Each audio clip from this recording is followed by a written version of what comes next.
we were just looking for a place back in Mississippi to come to practice. And a fellow named Pete Hollis came to Nashville, and we went out to dinner with he and his wife, Wheezy. And I was sold from there. I don't know how many people might have ever heard of Dr. Hollis, but he a really strong individual. He started our practice in the early 60s. He and Wendell Stockton Physicians and Surgeons Clinic, and it started out with one OBGYN and one pediatrician, and the rest is history. We have 18 providers, 3 locations, and I've practiced OB there since 1989, for 33 years. So.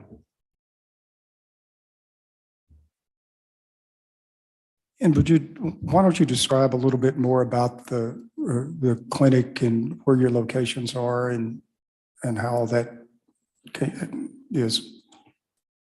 Sure. Yeah. And I'm assuming Columbus and Starkville, but I don't know for sure. That's right. We have 3 locations: Amory, Columbus, and Starkville, and have 18 providers. And we employ about, I think, 104 people. And it's, and I'm the managing partner for the group. And so it's been quite a journey from a single specialty in one location to multiple locations. And so it's an unusual practice because, you can live in a small town in Mississippi and still get to have the depth and breadth of the practice of medicine that you just can't get in other locations.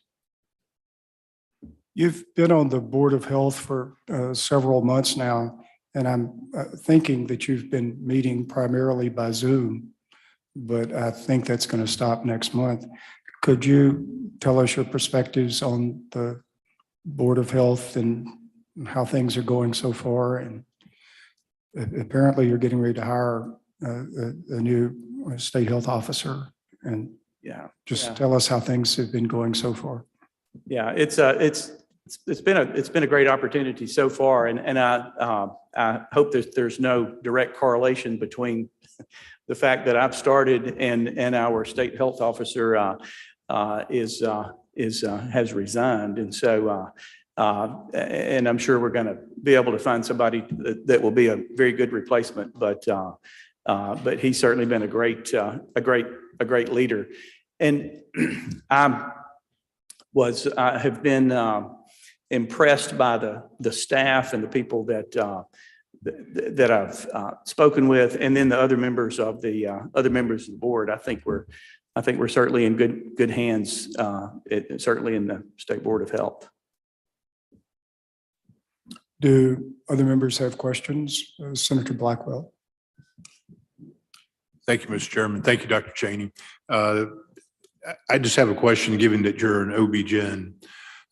We've had some discussion about extending postpartum care to women from 60 days to 12 months.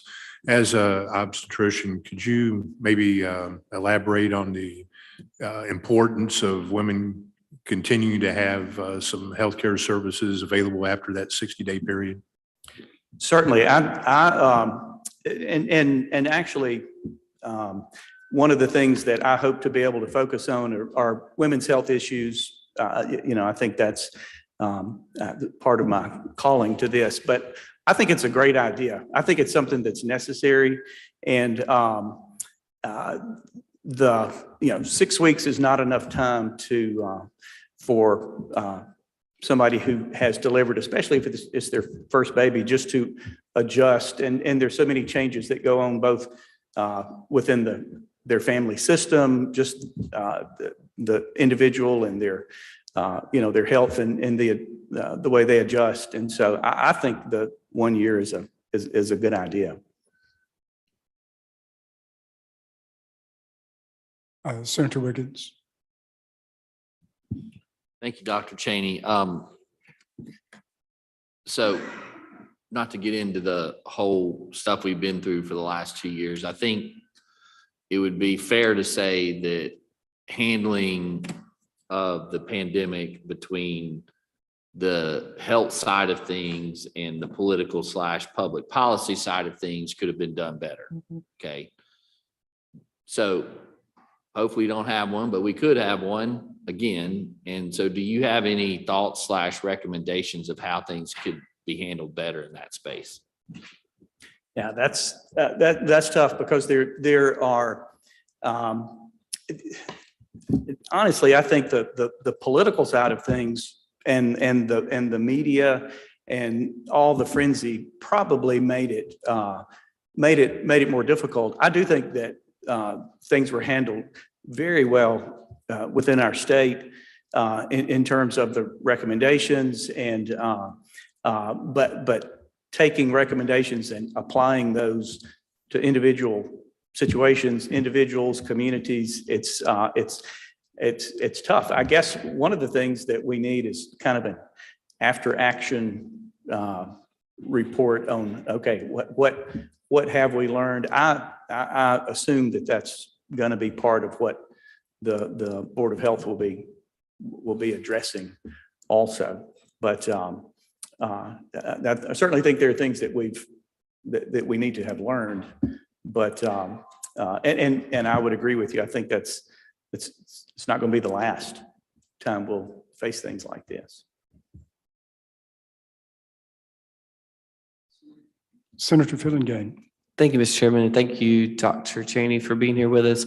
I was curious what your thoughts are on the CON regimen here in the state of Mississippi, and whether you think that's doing what it's set up to do, or do we need to make any changes in the future with that, in your opinion? You know, that is an excellent question, and we're waiting for an excellent answer from you. Yeah. I think I would have to plead being a novice to I think the principles are sound.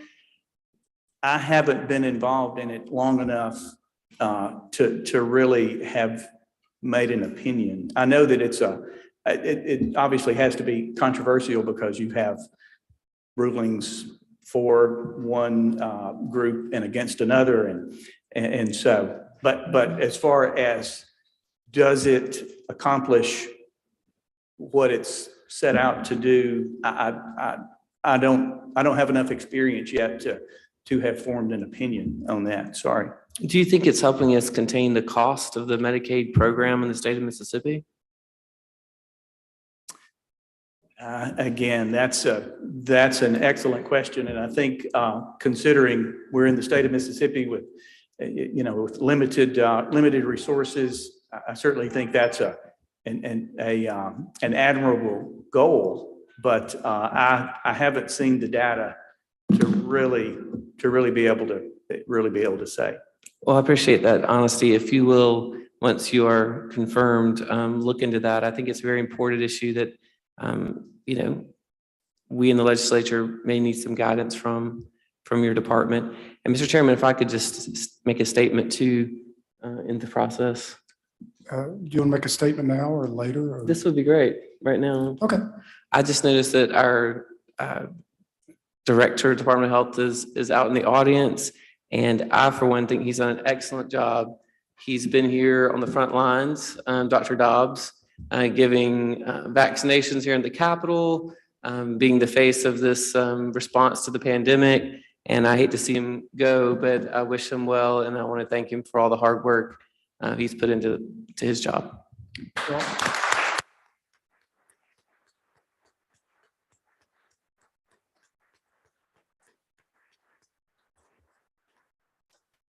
Well, of course, we have rules against spontaneous expression of approval or disapproval, but I'm not about to enforce that rule. I would say Dr. Dobbs has just had his hands full. He's had to deal with the legislature. He's had to deal with the governor. He's had to deal with the coronavirus. He's had to deal with all the side effects and issues involving the coronavirus, and he's had to deal with Jim Perry. And I think he's done an excellent job of managing that, and I have no idea how he made it as long as he did. Let me say this about Dr. Cheney and his responses to Senator Fillingane's questions. I think one of the advantages he brings to the board is he does not have a lot of preconceived notions about a lot of issues. And it's useful to have, if we've got a large number of people on the board, it's good to have people with different perspectives. And I think that's a desirable thing. Are there other questions, comments? If not, are we ready to vote? Is there a motion? There is a motion that we do advise and consent. All in favor say aye. All opposed, no. The ayes appear to have it. The ayes have it. Thank you, Dr. Cheney. We appreciate your coming down. You're welcome to stay with us. Thank you very much. We have Dr. Leanne Harper, who's next. If you would just come up to the podium and tell us a bit about yourself and how things have been going on the State Board of Health since you got there. Thank you. Thank you all for your time. So I am Leanne Harper Griffin. I grew up in West Point, Mississippi, and went to Ole Miss for pharmacy school. Got my PharmD from there in 2001, and then went to do my specialty pharmacy residency at Texas Children's Hospital, where I did my residency and then wound up staying as a clinical pharmacy specialist, focusing on pulmonary, neurology, endocrinology, and adolescent medicine with a specialty in cystic fibrosis. So while I was there, we helped start the cystic fibrosis lung transplant program, as well as did some gene therapy trials with some baboons. But I don't know if you know a lot about cystic fibrosis, but it's a very difficult disease, and children often don't survive. So it became very hard for me to watch patients that I had grown to love, and know them and their families succumb to their disease. So I had the opportunity to join Pfizer Pharmaceuticals as a medical colleague. So I'm just going to go ahead and just throw it out there that a lot of times when people hear the word Pfizer, they immediately think sales and they immediately think drug rep, and they're not aware of just how big our company is and what the medical team does. So I had the opportunity to join Pfizer as a clinical education consultant. Took us from Texas. My husband and I had just gotten married. We went from Texas to Wisconsin. Very cold up there. Yeah, it's sounding like you're from Mississippi and living in Wisconsin when Brett Favre still played for the Green Bay Packers was really interesting, because everybody would say, "Do you know Brett? Do you know Brett?" No, I don't. We don't all know each other. So then got promoted, went to New York, to our headquarters. I split my time between Rye Brook and headquarters in Manhattan. And New York is much different than Mississippi, obviously. So when the opportunity came back to move back home, my husband and my one-year-old daughter and I all moved back to Mississippi. We settled in Madison and have been here ever since. Well, I'll just say this is very strange because you were in Texas, which has no income tax. I know. And you left to go to Wisconsin, which does have an income It tax. has a lot in New York. And then you left there to go to New York, where they certainly got an income tax. Have a lot more taxes there, just- for sure. Is there a Um, point in there, Senator Bryan? I think there is. Let me ask you more about your employment with Pfizer, Yes, sir. because I'm sure you've read that at least some people had misgivings Yes, sir. about having someone on the board who was employed by Pfizer. And I mean, I think one does look at that and sort of think twice about it. What can you tell us to allay the fears or concerns that people have about that situation? Yes, sir. So I am very well aware that it hit social media. I have been sent multiple screenshots of lovely memes that were made. Oh, I'm so sorry. Don't watch that stuff. Your life will be much It's better. fine. Props to the one lady that figured out my work email address and emailed me too. That was pretty impressive of her, actually. But I would just say that throughout my career with Pfizer, I have done other things. I have taught at the University of Mississippi School of Pharmacy through their PharmD program. I, as a healthcare professional, have never let my employer dictate what is right or wrong for patients. I have worked at pharmacies. I have worked at Magnolia for a little while. Even during then, it wasn't a big thing that I came from Pfizer. My purpose is the patients of Mississippi. We chose to come back here. We chose to raise our children here, or rear our children here. And we want the best for our children in our state. And there are public health things that matter that are outside the realm of Pfizer and has nothing to do with the fact that I work for a company that has been in the news lately because of what we did with the COVID vaccine. I have no access to, and you can call my employer, you can ask anyone. I have no access to sales data. I have no access to what doctor writes, what prescription. I don't have access to that because I'm on the medical side of things. And my team that I work for, that I lead, actually a team of advanced degree pharmacists across the Gulf Coast and up into the Plains area, work with health systems to identify care gaps and work with them to not say, oh my goodness, you need to have all of these patients do this. We work with them to say, okay, you have you have a lot of patients that smoke. How can we put a process in place, not to give that patient Chantix, but to give that patient the counseling and the help that they need? I'm not tied to a quota. I'm not tied to a certain sales number or anything like that. It is all strictly medical, scientific exchange. If I ever talk about a product, my team doesn't talk about products, honestly. We talk about disease states and increasing public health and closing care gaps. Other members have questions? Senator Wiggins. On this board that you're being appointed to, Yes, sir. how much are you getting paid for it? No, sir. So it's a volunteer position? Yes, on sir. that? And you alluded to I guess the stuff that you've received in light of your appointment. Yes, sir. How's that been? At first, I was a little taken aback. I'm not going to lie, because I think anybody who knows me, like literally knows me, knows I'm a good, upstanding, moral, ethical. I care about the people of this state. So I think the people that know me, they know that I'm not going to make any decisions. I'm not going to be biased. They know that I have the backbone to stand up for what is right.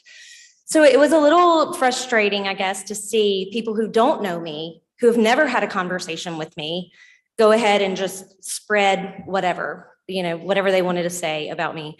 But at the end of the day, everybody has a right to their opinion, right? Everybody does. And there are people who can agree and people who will say, you know what, she shouldn't be appointed. And I would let my track record stand for itself. And I would let everyone know that when a conversation comes up on the board that has any inkling of a conflict of interest, I would recuse myself. And I've actually already done that during one of the discussions that was in executive session, as did one of the other board members for another issue. So they're public meetings, right? Except for executive sessions. So I would ask anyone to join and hold me to it. If there's something that seems like a conflict of interest, we get the agenda ahead of time. I'm going to know, hey, I'm not going to discuss this part. I'm not going to vote on this part, because if it has any inkling of conflict of interest, I'm not going to touch it. Okay, thank you very much. Anyone else? If not, is there a motion? A motion to advise and consent. All in favor say aye. Opposed, no. Ayes appear to have it. Ayes have it. Thank you. Thank you. We appreciate you being with us. I appreciate your coming, and I would say regarding your employment with Pfizer, we have 9 people on the board. We have 9 people so we can have different perspectives. And we don't have 9 people who are employed by Pfizer. We have 1. And I think it's good to have different perspectives from 9 different people. The next item on the agenda is Dr. Sarah Gleason is appointed to the Board of Mental Health. Dr. Gleason, if you don't mind, would you just come up here and tell us a bit about yourself and how things have been going since you've been on the board. Thank you for having me this afternoon. My name is Dr. Sarah Gleason. I'm a psychiatrist. I'm currently employed at the University of Mississippi Medical Center. I have lived in Jackson since 1994. My husband and I are both from New Jersey, but we came here when he happily got a job at Millsaps College. It was supposed to be a one-year job, and here we are 27, 28 years later, so that worked out well. We've raised our children here. I have a 25-year-old daughter and a 23-year-old son. And my journey in medicine was a little bit later starting than some. When I came to Mississippi, I didn't even have medicine on my mind. I had a different background. I actually had gone to law school after college, practiced very briefly in Boston, and wanted to head in a different direction. When I got here to Mississippi, I actually taught at school a little bit at Jackson Prep, and then I decided I wanted to go to medical school.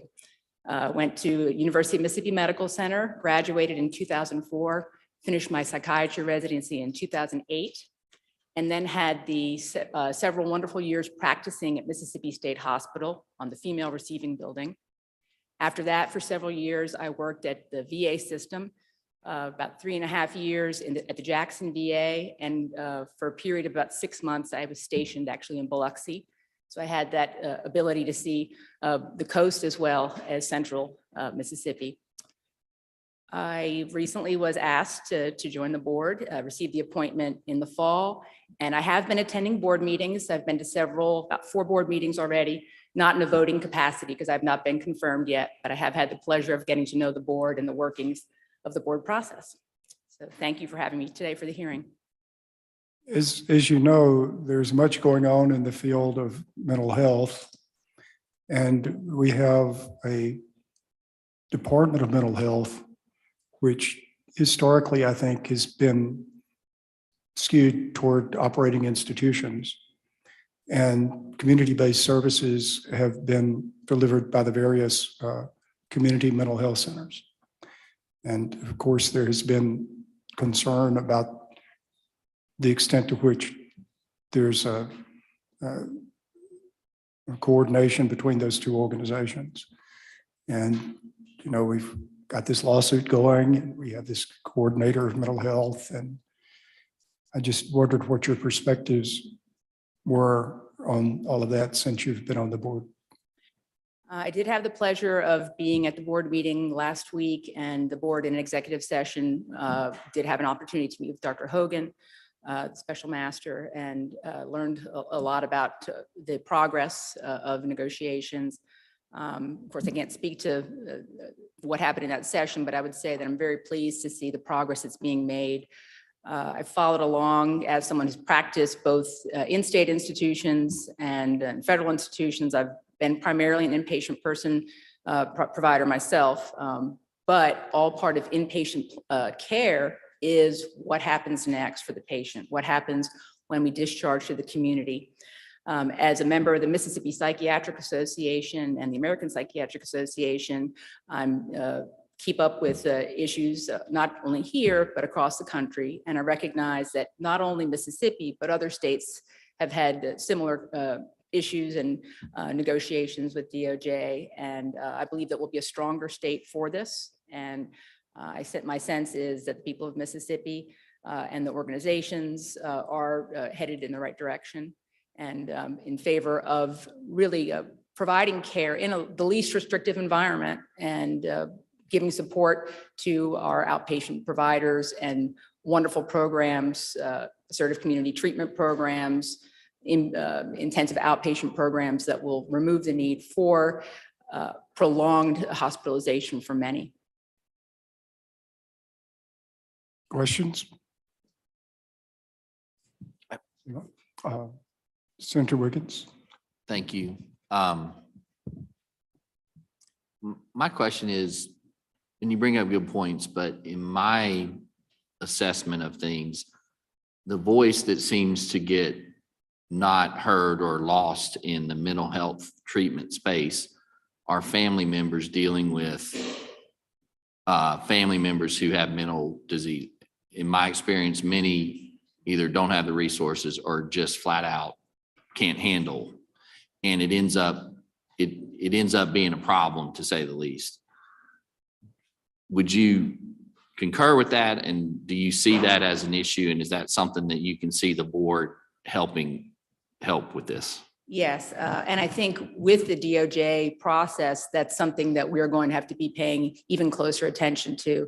The board, of course, is comprised of members who represent different components, including family members, including folks who have had children through the years who have been cared for in institutional settings, or who have died by suicide, or who have been cared for in outpatient settings. So we have that voice among the group. I myself have, my 23-year-old son has autism. He has not needed hospitalization at any point, but that's always a possibility. It's on my mind. My husband and I think about that. He does receive outpatient care. He's been a beneficiary of programs in the state that have been helping the disabled. So I'm aware of that need from a personal standpoint, but it's really from the patient perspective and the family perspective. It's heart-wrenching when we have a patient who is inpatient and family just says, I can't cope, I need help. And the family sense that there's only two options. They're at home, or we have to get them committed. And we talk about patients' rights and family need to communicate. I'm hoping that we can see further use of consumer advisory boards, family engagement, NAMI, other groups. And I think thank you for bringing that to our attention today. Other questions, comments? Is there a motion? We have a motion. Do advise and consent. Are you ready to vote? All in favor say aye. All opposed, no. The ayes appear to have it. The ayes have it. Thank you. We appreciate your being with us today, and good luck serving on the board. I would also say it's a relief to find someone from New Jersey who's come to Mississippi who does not have a plan for changing the funding formula for public education.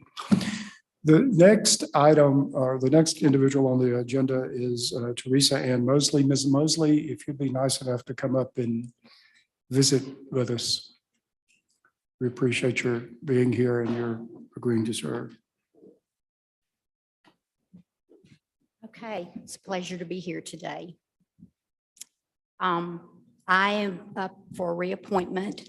I am originally from Vicksburg, Mississippi, and I see an old neighbor, Dr. Edney, back there, who is a wonderful, wonderful man. Mental health is a very important thing to me. I started out, I have an undergraduate degree in special education from the University of Southern Mississippi. And so I'm familiar with our IDD programs and the people we serve. I have a master's degree from Mississippi College, where I am a lead psychometrist at the Mississippi College Dyslexia Center, where we test children to see if they have dyslexia. I'm also adjunct professor or instructor at Mississippi College. But mental health is near and dear to my heart, because on June 13th, 2006, my older daughter, Elizabeth, at the age of 15 and a half, took her own life. And she had suffered from depression and anxiety. And I had dealt with the problems of trying to get her in to see someone, and the wait time was forever, or 6 months before I could, get her in to see anyone. But she was 15. And she thought the way that her life was that day was the way it was going to be the rest of her life. And I found her, and her sister, who was 9 at the time, was also with me. So our family has made this journey of grief, but I have chosen to use that grief in a way that I hope will help other people. Because you have no idea how many of our kids are suffering right now from anxiety and depression. I work with kids from ages 6 all the way up to 21. I just left my office a little while ago. I'd worked with a young man who was 8, and his father on our exit interview was in tears because he was talking about how his son did not want to go to school. He's suffering from anxiety. And so, I said, you cannot ignore that. Yes, he has dyslexia and yes, he has to go to school, but mental health is the most important thing. If you don't want to be at school because of depression or anxiety, there is no benefit of an education. So I have been involved and been a very strong advocate for suicide awareness and prevention, primarily in our schools, because it's something that our schools do not want to talk about. And it's been my experience, it's getting better. It's been my experience that their thought has been, if you talk about it, then they're going to do it. And that is so not true. And so I have been able to be involved with the Suicide Prevention Awareness Committee and the State Suicide Prevention team, and served on the board, and have always and always will have a passionate voice for mental health, whether it's with our children or our adults. So. Thank you. Are there questions from members of the committee? Senator Parker. I just want to say my day started off today in a conference committee meeting. We were debating a bill before us this year called Buddy's Law. And Buddy's Law, you maybe are not familiar with, but it deals with the fact that sometimes children have mental health issues early in life. And in this particular law, it deals with the fact that some children sometimes take some acts against animals at an early age, and are really, the system lacks a way to deal with them. And what this law does is it opens an avenue for psychiatric help to be given at a young age, so that hopefully these children will not go on later in life to do some other things. But I just bring this to your attention because it just happens to kind of been the start of my day, and where I sit on things now. But in your role on this board, I would just encourage you, and I would love to hear any comments you have about the role of mental health at young ages, and how when we overlook that sometimes at an early age, the damage that can be done to the child or other people around the child. And if you have any suggestions or any concerns that you've seen in your career on that matter. I am a strong proponent for the earlier we can get to our kids, the better. The problem with my daughter was that she had no coping skills. And in the world we live in now, particularly after we've had COVID, kids come to school and they do have problems. We have kids that come to school for whatever reason that their basic needs have not been met. And I would love to see us be able, it's been a passion of mine for us to have some type of social, emotional curriculum in schools, beginning in kindergarten, so that our kids learn how to deal with an issue rather than it turning into either taking their own life or taking someone else's life or whatever. Our kids have got to learn how to deal with the problems we have in our world, and I would be a strong proponent of, a system that would be able to intervene. I think the earlier it can intervene, the better. Mr. Chairman, I'll share too that in these appointments, I think personal life experiences and what we've been through kind of lead us in a direction that we maybe weren't expected to go. And so I applaud you for being willing to come here and share your story and to continue to serve in memory of your family member, because I think you are making a difference, and be glad to make a motion at the appropriate time. Well, Senator Blunt. Thank you, Mr. Chairman. I had the privilege of meeting Ms. Mosley in my first term in the Senate and representing her part of Clinton for 8 years. She got promoted and now she's represented by Senator Frazier. But I know and you can tell that Ms. Mosley is passionate about this, and I think she would be a great asset to the board, and I hope we can advise and consider her appointment. Senator Horn. Thank you, Mr. Chairman. Ms. Mosley, thank you for being here and your willingness to offer yourself up for service on this board. We all know that the mental health services in the state of Mississippi are under scrutiny by the federal government. Have you had a chance to look at that situation? And if so, do you have any strong feelings one way or the other about it? I'm not quite sure what you're asking. So the federal government has said that community-based mental health services are inadequate in the state of Mississippi. Right. And they want to see improvements in that. As a member of the State Board of Mental Health, what is your position about the community-based, more services and resources going to community-based mental health services? Well, I agree, as Dr. Gleason used the terminology least restrictive environment. I think that when someone presents with some type of mental health issue, that, the first course would be to try to get, community services.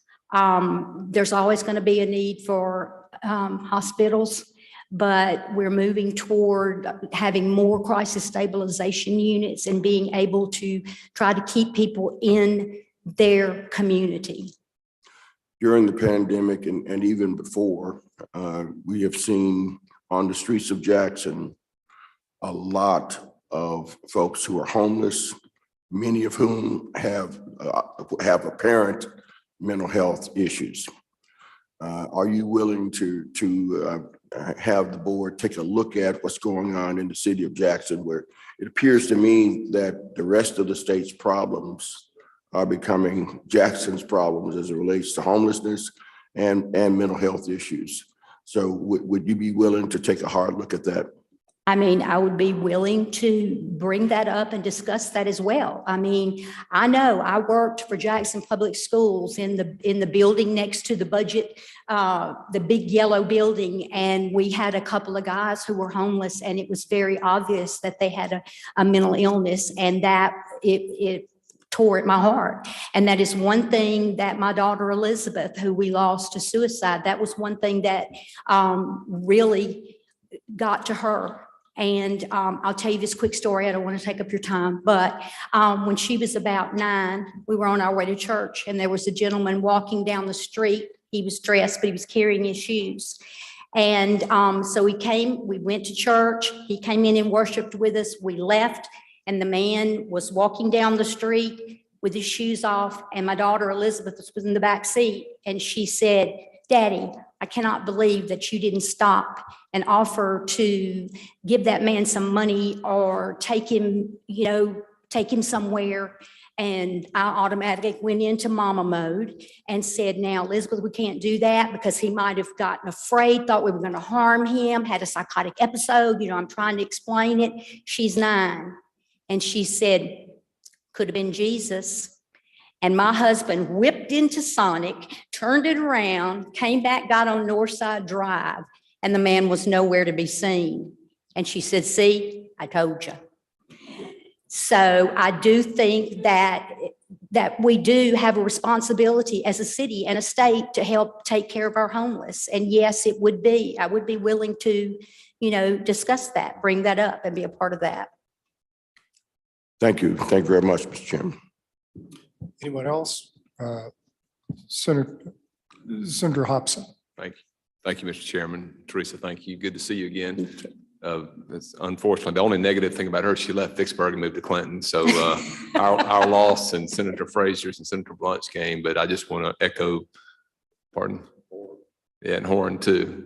You represent part of Clinton, but just echo I think the overwhelming support of the Senate Public Health Committee about the work you've already done and continue to do. And despite your brother, I'll certainly would be willing to advise and consent at the appropriate. Actually, her brother's a former coach of mine, and I know him from back in the day. I'll tell him you mentioned. He was tough on me, but he's a great man too. So it's good to have you. Thank you for your service too. Thank you. If I could just say one thing, I've done a lot of things in my life. I've been involved in a lot of educational things. I've been in junior auxiliary. I've done just a lot of things, but being on this board has been the most meaningful thing I have done in my entire life. It has led me to my younger daughter now, Emily, who lives in New York now and works. I've been able to pass this passion down to her. And I had a choice to make when I found Elizabeth, and that was either to grieve about it or do something about trying to make sure that her life was not taken in vain. And the Lord has given me a great opportunity to do that. So, thank you. Thank you. Senator Parker moves that we do advise and consent. All in favor say aye. Aye. Opposed, no. The ayes appear to have it. The ayes have it. Thank you for being with us. Thank you. I would say to the committee that it is my intention to entertain a motion to take up the other items on the agenda in block. These are the only witnesses we have with us, and I'll give the members a minute to look over the various peer committee reports. I did not find anything in any of the peer committee reports that gave me pause. I was also taken with the story that Ms. Mosley told about having to wait so long to get an appointment to see someone.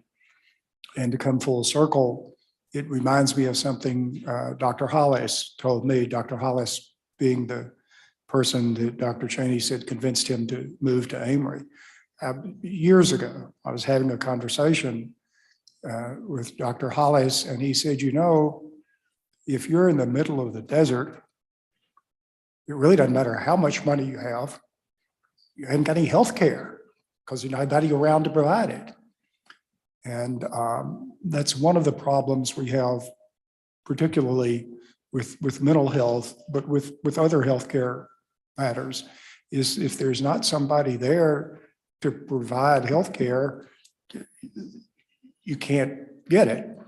And I'm pleased to say that in the mental health area in particular, there's a specific and ongoing attempt to get more professionals, more psychiatrists into Mississippi, and to try to encourage them to locate throughout the state. And it's like so many things, it's moving in the right direction, not as quickly as we would like. On the general medicine, family medicine perspective, of course, everyone's heard me talk about the Rural Scholars Program at the University of Mississippi Medical Center. I believe programs such as that, certainly the new school at William Carey, are helping us get more physicians actually locating in Mississippi in rural areas. So like so many things, we're moving in the right direction, just not nearly quickly enough. I don't know how carefully members have read the peer committee reports. I will say that I have something in common with Billy Chrysler Bourne, Senate nomination number 56. I read that the peer committee finds that when his father passed away, because he has the same name as his father, he was purged from the voter rolls. And of course, the same thing happened to me. When my father passed away, I was purged from the voter rolls. So for those of you who have the same last name as your father, check the voter rolls. They'll purge you in a minute. Are there any questions or comments about any of the other nominees? Is there a motion to take up the items on the calendar in block? Is there any objection to taking the items up in a block? All in favor of do advise and consent on these nominations, please say aye. Opposed, no. The ayes appear to have it. The ayes have it. I want to thank the members of the committee for coming. It's a busy time. It's only going to get busier. We'll meet tomorrow after adjournment for another group. And thank you to those of you who came to the hearing, and thank you for your willingness to serve on these boards. Having said that, we'll stand adjourned.